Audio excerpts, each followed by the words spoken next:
آسمان سے اللہ تبارک و تعالیٰ خود قرآن کریم میں یہ اعلان کرتے ہیں کہ زمانے جاہلیت میں صورتحال ایسی ہو گئی تھی وَإِذَا بُشِّرَ أَحَدُهُمْ بِالْأُنثَىٰ ظَلَّ وَجْهُهُ مُسْوَدًّا وَهُوَ كَظِيمٌ کہ اگر کسی کو یہ خوشخبری سنائی جاتی کہ تمہارے گھر بیٹی پیدا ہوئی، اس کا چہرہ شرم سے کالا ہو جاتا تھا،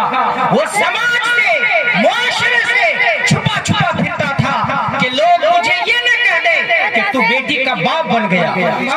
بچہ جننے کے قریب ہوتی تو اس کو گڑھے کے قریب لایا جاتا، اگر بچی ہوتی گڑھے میں گرا دیا جاتا، بیٹا ہوتا اسے گھر لایا جاتا۔ ایک نہیں ہزاروں واقعات ہیں ایسے کہ اگر بیٹیاں گھر میں ہوئی اس کو زندہ دفن کر دیا گیا۔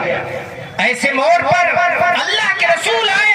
پیارے نبی آئے اور تاجدار بطھا نے اعلان کیا کہ دنیا والوں، جس کے گھر میں 7 بیٹی ہوئی، دوسری روایت میں 5 کا تذکرہ ہے، 3 کا تذکرہ ہے، 1 کا بھی ذکر آتا ہے، اس کو پال پوس کر بڑا کیا، پریشانیاں ہوئی، ان پریشانیوں کو برداشت کیا، شادی بیاہ کرا دی۔ میرے نبی نے اعلان کیا کہ کل یہ بچیاں، کل یہ بیٹیاں جہنم کے لیے آر بن جائیں گی، جنت کا ذریعہ بنیں گی۔ ایک موقع پر میرے نبی نے کہا کہ وہ شخص کہ بیٹیوں کی وجہ سے پریشانیوں میں مبتلا کیا گیا، بہنوں کی وجہ سے پریشانیوں میں مبتلا کیا گیا، لیکن ان پریشانیوں کو برداشت کیا، کل قیامت کے دن وہ شخص